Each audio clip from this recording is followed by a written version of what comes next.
Today we are interviewing Alexa Elliott, who is the series producer of Changing Seas. This TV show has been a finalist of the LabMeCrazy 2022 edition with the episode Peru's Desert Penguins. So welcome, Alexa. It's a big pleasure to have you here today. Thank you so much for having me. I really appreciate it. We're very excited to be a finalist. Great. I must say I watched the show and I really loved it. I think the images are impressive. Like, I was shocked with all the animals and the beauty of the nature that you show. And I also learned a lot. So congratulations for that. Oh, thank you so much. Yeah, we absolutely fell in love with not just the location, but of course the penguins and all the other animals in Peru as well. Yeah, they are lovely indeed. So could you please briefly explain to everyone who's watching, what's your role as the series producer of Changing Seas? Like, what's what you do?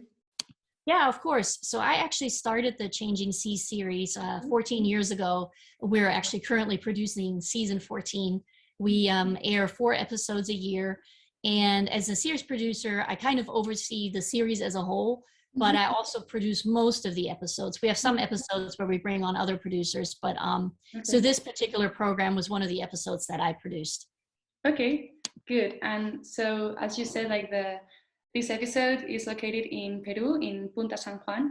So I wanted to know, when did you first hear about this place, and why did you how did you fall in love with it, and why did you choose to make an episode there? Yeah, that's a great question. So actually, a few years prior to filming in Peru, we were working on an episode in California, and I met a scientist there, Dr. Jaime Yanke. And after working with him, I've always wanted to do a program on penguins, and he knows a lot about seabird research. He's, I believe, originally from Peru.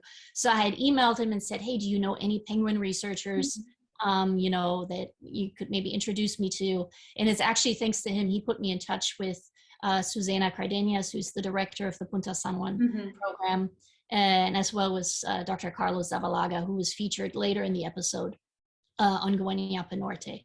So that's how it all got started. I reached out to them, and they were willing to share their time with us so that we could film this program. Well, it turned out great. Where else do you have like episodes? Like you said, in California, Peru, like what are the locations you have? Mostly, originally we started out in Florida because that's where I'm based. And then we sort of started expanding into the Caribbean, Central America. And since then, we've been lucky. We've been able to film some episodes out in the Pacific. We've been to French Polynesia, American Samoa, one episode in California, a couple in Hawaii.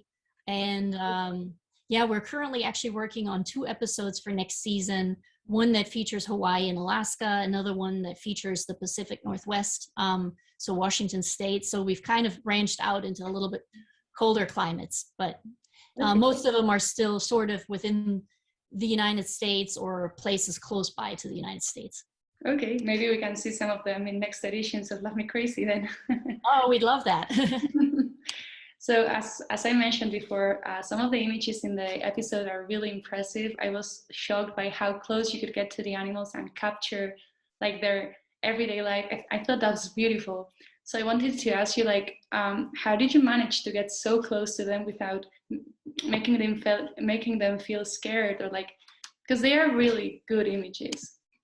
Oh, thank you. I will definitely tell our cameramen who worked very hard on filming all that.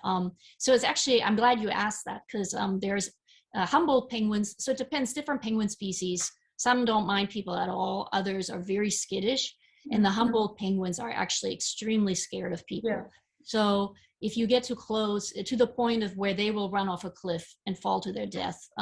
So there's some very strict rules in place at Punta San Juan and some of the other locations, which are all, of course, on a protected preserve. So most of the time we were walking around in a blind. It's like a cloth blind that takes 4 people to carry, and we had to. It's like a big box. And so we're hiding in it. And then for some reason, the penguins are scared of people, but they're not afraid of a big box walking around. So it was very cumbersome, but also made for a lot of good laughs. So we were moving around the reserve in this box to get a little bit closer. And then a lot of times you just have to stay inside this blind and just be, very quiet. And we used long lenses too. So a lot of times when the penguins look closer, they're actually a lot further away. It's just that, you know, we that makes use sense. zoom lenses to bring them closer. But yeah, we were always, and I think that's really important too. We were always under the supervision of the scientific staff, as well as the keepers of the preserve, because the preserves are really for the guano birds. So that's another, you know, a group of animals you don't want to disturb. They're also somewhat skittish. So yes, but we actually have a behind the scenes video on our website and on our YouTube channel that kind of shows what it's like walking around in the blinds and trying to get close to the birds. So it was definitely a fun experience. I'll definitely check that video then. May I ask what was your like favorite moment while you were recording the episode? Oh gosh, that's difficult. You know, just being so close to such a tremendous amount of wildlife, you know, in a place that still seemed so untouched by humans, I think was a big part of it. I mean, there were thousands upon thousands of seabirds there, lots of sea lions, seals. So it wasn't just the penguins. The penguins were definitely my favorite, but I love them all. It's just to be in a place like that that's still so, you know, seemingly untouched. I mean, of course, you know, it's affected by climate change and so forth as well, but it still felt so wild, and I just absolutely love that. And one part that at one point the scientists were actually working up some chicks, and we were able to, that was the one nest we were able to get closer to with the scientists. And after they were done, we were each allowed to hold one of the chicks, and that was a very, very special moment. I guess that must have been so nice. It was a lot of fun. So I wanted to ask you too, why did you decide to work on the field of scientific communication? Yeah, so I actually went to school and graduate school for journalism. My degrees are in broadcast journalism, and I originally worked in news, but I had a fantastic mentor in graduate school. At the time, I worked at a public radio station there, and she was my boss and assigned me a lot of environmental stories. And I've always loved nature, and so I really, really enjoyed covering those particular stories more than anything. And then in my first full-time job after graduating, I had a chance to work on an environmental series, and that eventually led to the job I have now. I've been in my current job for 15 years. So, you know, I got very lucky in many ways that we are able to do this. It sounds real nice to be able to work on your patient. That's nice. And so just for, like to finish, as you probably know, in our festival, our objective is precisely to transmit the passion for science to a young public, right? To especially university students, but just in general, like young people who are interested in science.